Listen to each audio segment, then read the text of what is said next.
Have you ever had one of your employees call you in the middle of the day to let you know the tailgate from the trailer fell off in the middle of the highway? I have, and now we got to build a new trailer.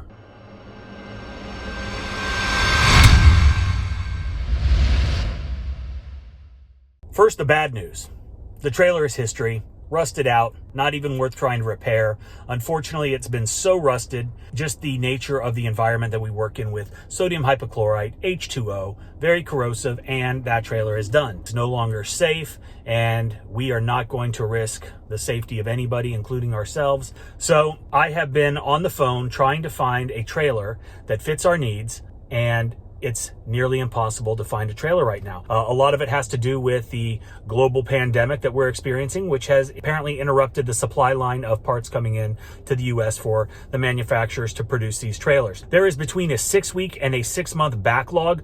I couldn't wait that long, so I had to pull the trigger. We found one locally. It was about $1,000 more than I had paid for a pretty similar trailer about 2 years ago. So what I'm gonna do today is kind of take an inventory on all of the parts that we're gonna need, both new and used. I have got a boneyard in one of our storage units that we keep a bunch of old stuff, and I'm gonna go through that, see what we can salvage. Obviously, I'm gonna take quite a bit of the stuff from the trailer that we are getting rid of and transfer it over to the new one. So let's go see what we have, let's go see what we need, and let's get started. All right, so we just got back and I gotta move some vehicles because we're gonna start working on this trailer again. Both of my teenagers are home, so their cars are always in the freaking way. Anyway, the reason that I do all the work at home is because my shop is in my garage as well as my gym. That sounds weird, I'm sure, but I've got my welder, I've got my toolbox, I've got my compressor and generator, everything that I need. So this is the trailer that I was able to find, and it is a very nice one. Well-built, heavy-duty, dual axle, very nice. And this, of course, was the tailgate. As you can see, lots of rust. Our sign is still good, so I'm gonna put it on the new tailgate.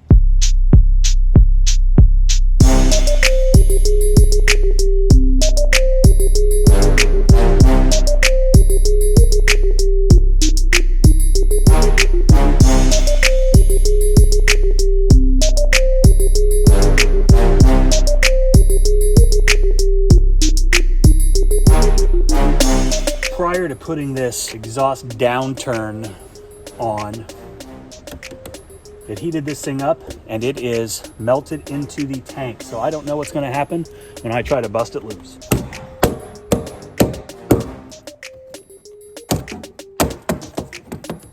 We got lucky. It did not eat all the way through. So this is still waterproof.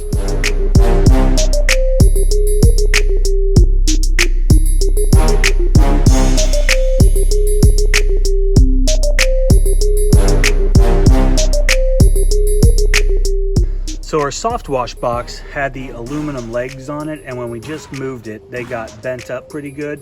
Aluminum is not the strongest metal, so I'm gonna take some steel and make some new legs.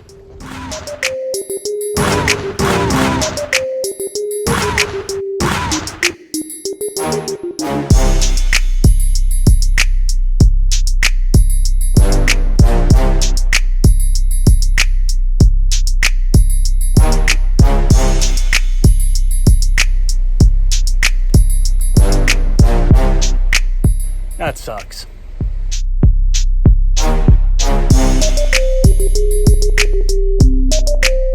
Say hi, YouTube. Hi, YouTube. Say subscribe to the channel. Subscribe to the channel.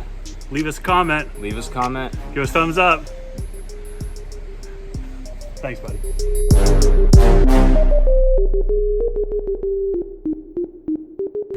There it is. I got my nurses. We're gonna clean them up. Oh, that doesn't feel good. Did it burn? No, not bad.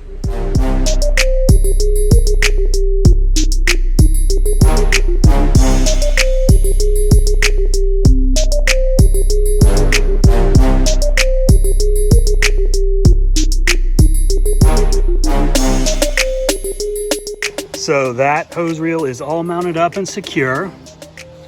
It's a piece of aluminum angle that I had, which worked out perfectly. So I'm gonna spray paint that thing. That is just a old piece of angle iron that I had here. So I'm gonna spray paint it to prevent rust and get it installed.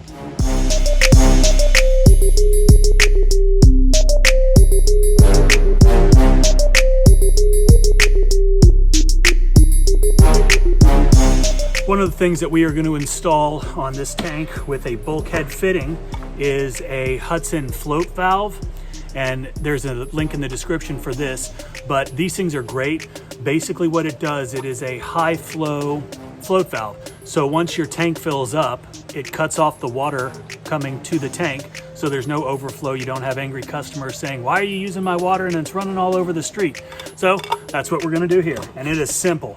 You drill a hole, get your fitting, and screw it on.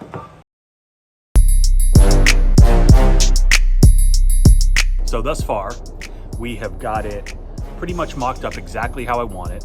And now it is just a matter of a little bit of fabrication and bolting everything together. So let's have a good day.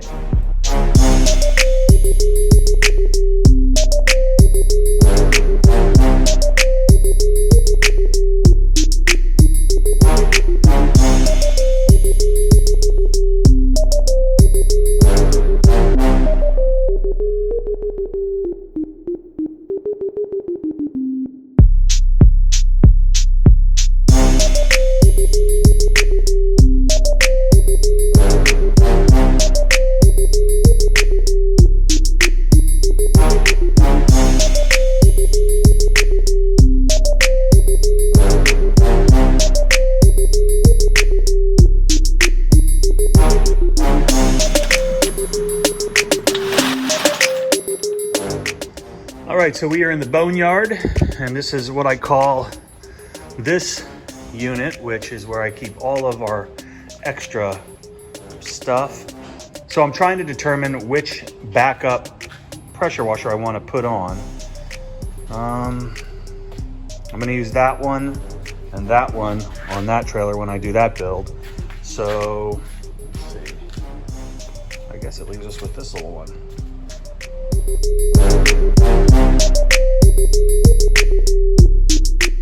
So quite frankly, I do not recall the last time that this thing was used.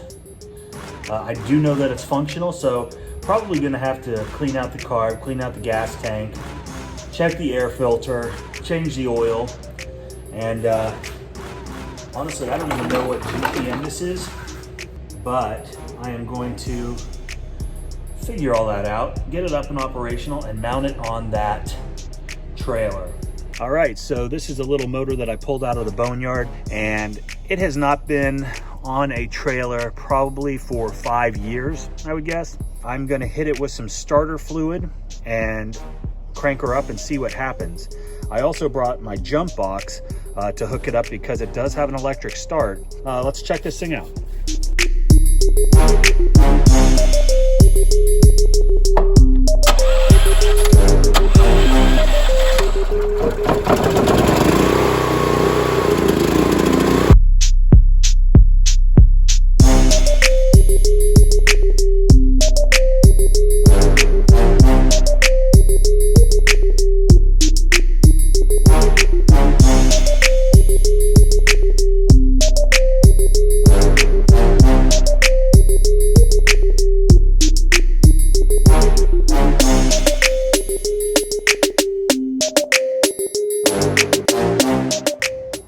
So we have our 2020 14-foot by 7 dual axle trailer.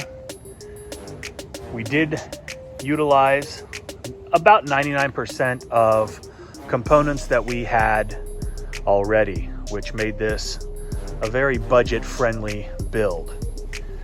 So let's start. We have our soft wash system. We have our metering valve. You have seen the video on how to make that. You've also seen the video on our soft wash system. Inside that box is a 7.7 gallon per minute soft wash / roof pump.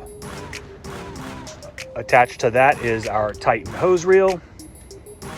We also threw in a little backup pressure washer. This thing had been sitting around for years and it is running like a champ now. Use the same gas tank from the previous trailer and the same 8 gallon per minute pressure washer. We have our 225 gallon tanks. The front one is our water tank. As you can see, it is hard plumbed into the metering valve. Our water supply line is plumbed in as well. This middle tank can be used for either our soap or a batch mixing, just depends on what we need. And then back there is our SH tank. We have got a heavy duty, very nice hose reel rack. We've got our little battery down there that is hooked up to this pressure washer and that pressure washer. We've got our general pump hose reels that are mounted and secure. Got about 150 feet of high pressure hose. Got some big dog degreaser down there. And then of course our Whisper Wash surface cleaner. I installed a couple little brackets down there to keep it in place and secure while rolling down the road. And then I added a little PVC pipe for the gun. So really, this was a pretty simple build. Everything is plumbed up nicely and tightly and securely. 2-day budget trailer build. Now, it really wasn't a budget trailer build simply because I had all of this stuff, but it was nice because I didn't have to spend a whole lot this time around. But I hope you guys are enjoying the channel. Hope you guys like this build. Let me know what you think. Leave us a comment below. Give us a thumbs up. But more importantly, have a great day.